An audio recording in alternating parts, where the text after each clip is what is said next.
કેમ છો? મજામાં?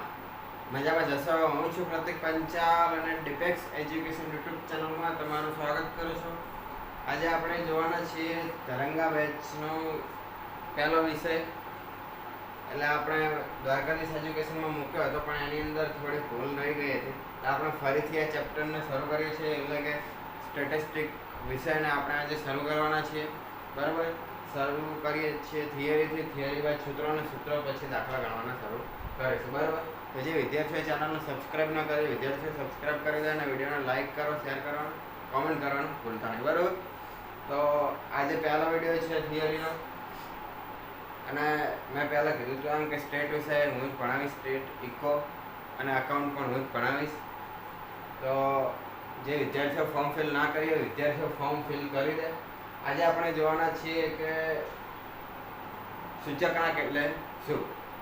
તો સૂચકાંક એટલે કોઈ ચલની કિંમતમાં કોઈ નિશ્ચિત વર્ષમાં વસ્તુની કિંમતની સાપેક્ષમાં થતા ટકાવારી ફેરફારને સૂચકાંક કહે છે. બરાબર, એટલે કે કોઈ વસ્તુ છે એનો ભાવ અને કોઈ નિશ્ચિત વર્ષ તમે ધારેલું હોય એનો ભાવ, એ બે વચ્ચેનો જે તમે તફાવત સર્જો, એટલે કે જુઓ કે આ તફાવત આવ્યો, તો એ તફાવતને સૂચક આંક કહેવામાં આવે છે. એટલે એને થોડી પ્રોસેસ કરવી પડે, એટલે કે ગણવું પડે, ત્યારબાદ એ સૂચક આંક મળે છે. એટલે આમ જોવા જઈએ તો એક જાતનો ગુણોત્તર, કે ધારો કે ગણી લઈએ આપણે કે આ વર્ષનો કોઈ વસ્તુનો ભાવ અને કોરોના વખતનો કોઈ વસ્તુનો ભાવ. તો પહેલાં આપણે કોઈ ધારી લઈએ કે રિમોટ, ટીવીનું રિમોટ, કે પહેલાં 100 રૂપિયાનું મળતું હતું અને અત્યારે એનો ભાવ થઈ ગયો 120 રૂપિયા. તો જે ભાવ વધારો થયો અને જે આપણે ગણતરી કરીને આંક લાવ્યા, તો એ આંકને કહેવાય સૂચક આંક. બરાબર, ફરી એકવાર જોઈ લઈએ કે કોઈ પણ ચલની કિંમતમાં વસ્તુ પણ લખી શકો, ચલ પણ લખી શકો. એટલે કોઈ પણ ચલની કિંમતમાં કોઈ નિશ્ચિત વર્ષની ચલની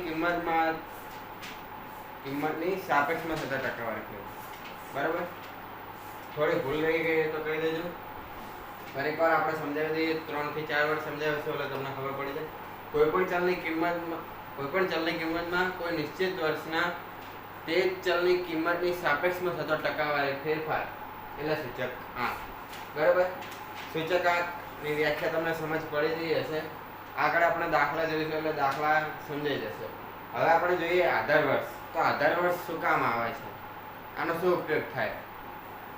તો જે આપણે દાખલા ગણીએ છીએ એની અંદર મોટે ભાગે આધાર વર્ષનો ઉપયોગ થતો હોય છે, કે આ આધાર વર્ષ લઈને દાખલો ગણો. બરાબર, તો આધાર વર્ષ એટલે શું? તો કોઈ પણ ચલની કિંમતમાં કે કોઈ પણ વસ્તુની કિંમતમાં થતા ફેરફારને ભૂતકાળના કોઈ નિશ્ચિત વર્ષના તે જ વસ્તુને જે કિંમતમાં ફેરફાર થાય છે, તો તે નિશ્ચિત વર્ષ હતું, તો એ નિશ્ચિત વર્ષના આધાર વર્ષ કહેવામાં આવે છે. અમે મારી રીતે કીધું. હવે આપણે જે સ્ક્રીન ઉપર લખ્યું છે એ પ્રમાણે કહીએ, કોઈ પણ વસ્તુની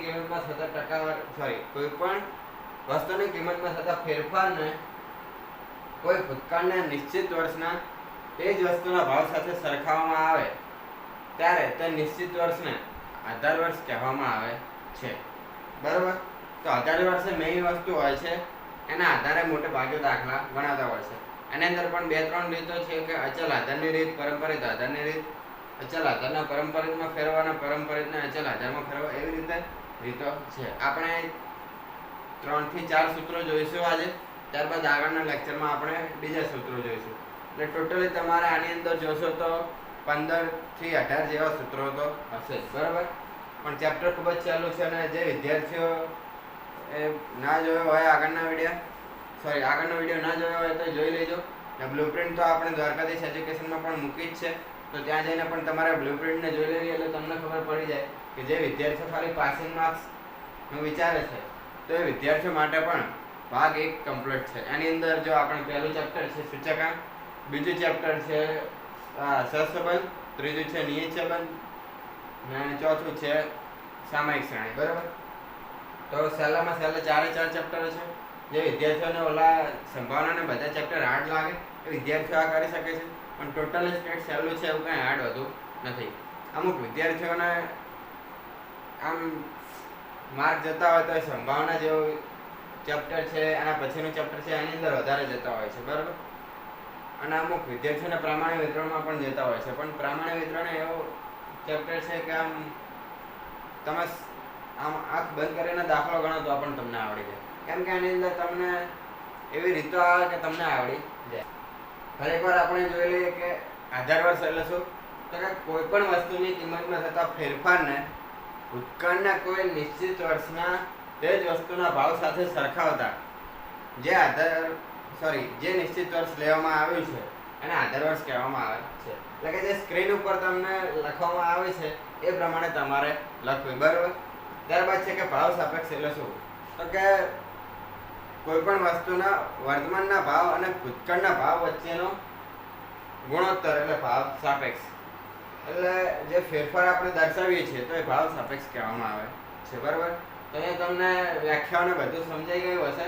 હવે આપણે સૂત્રો જોઈ લઈએ.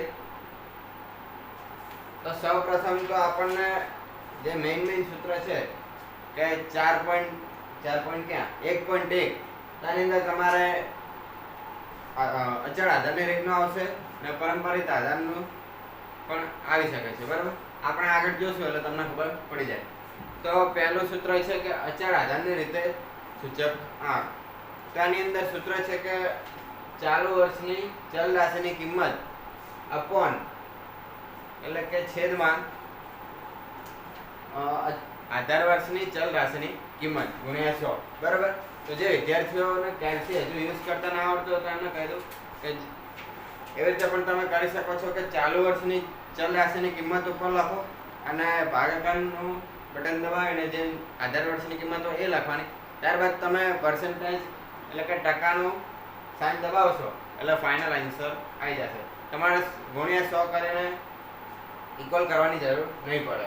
એ તો આપણે દાખલા ગણાવશું એટલે તમને સ્ક્રીન ઉપર જ દેખાડી દઈશું કે આ રીતે થાય, બરાબર. આગળ જોઈએ આપણે કે પરંપરિત આધારની રીતે સૂચકાંક. તો પરંપરિત આધારની રીતે સૂચકાંક એટલે શું, તો કે એની અંદર આધાર વર્ષે ને વર્ષે બદલાતો રહે છે. ધારો કે અત્યારે 2024 ચાલી રહ્યું છે, આનો સૂચકાંક આપણે શોધતા હોઈએ તો એ ચલ રાશિની કિંમત 2024 ની છે, પરંતુ જે આની છેદમાં હશે એ એનું પાછળનું વર્ષ હશે, એટલે કે બદલાતો રહે. 23માં 22, 22માં 21 એવી રીતે લેવામાં આવે છે, એટલે કે આધાર વર્ષ બદલાતું રહે છે. ને આચરણની અંદર તો એક જ આધાર વર્ષને નક્કી કરીને લેવામાં આવે છે, બરાબર.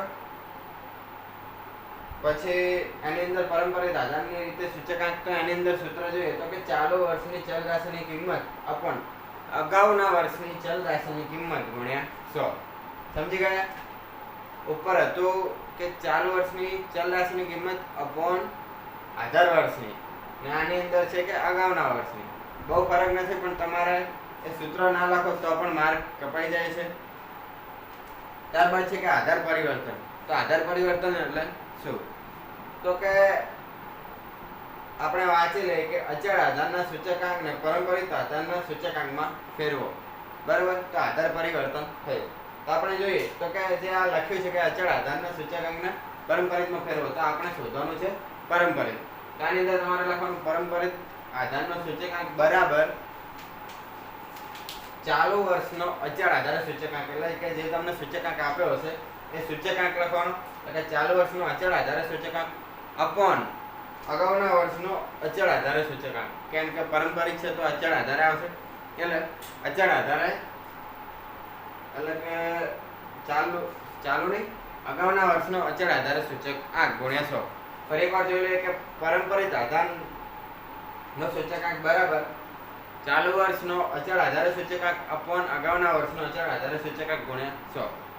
તો આપણે અચળ આધારે ફેરવ્યું, અચળ આધારના સૂચકાંકને પરંપરિતમાં ફેરવ્યું હતું. હવે જોવાનું છે, આની પહેલા જોઈ લઈએ કે નોંધ છે. આ સ્ક્રીન ઉપર નથી પણ આપણે પેજ ફેરવશું એટલે ખબર પડી જશે, બરાબર. તો એની ઉપર લખ્યું છે કે જો દાખલામાં આધાર વર્ષનો ઉલ્લેખ ન કરેલો હોય, બરાબર, આધાર વર્ષનો ઉલ્લેખ ન કરેલો હોય તો પ્રથમ વર્ષ માટે પરંપરિત સૂચકાંક અચળ આધાર જેટલો જ લેવામાં આવશે, બરાબર. તો આની અંદર એવું કહેવામાં આવે છે કે આધાર વર્ષનો તમને ઉલ્લેખ કરવામાં આવ્યો નથી. તો તમે શું કરશો?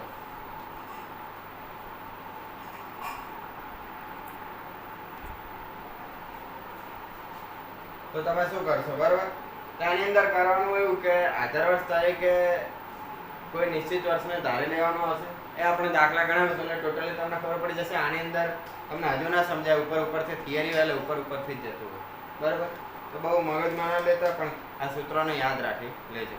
અને આ નોંધ ખાસ કે જો દાખલામાં આધાર વર્ષનો ઉલ્લેખ કરેલો ન હોય તો પ્રથમ વર્ષ માટે પારંપરિક સૂચક આંક અચળ આધાર જેટલો જ લેવો.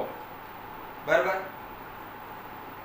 હવે જોઈએ કે પારંપરિક આધારના સૂચકાંકનું અચળ આધારના સૂચકાંકમાં રૂપાંતર કરો, એટલે કે પરિવર્તન કરો. તો આની અંદર તમારે કરવાનું છે કે અચળ આધારે સૂચકાંક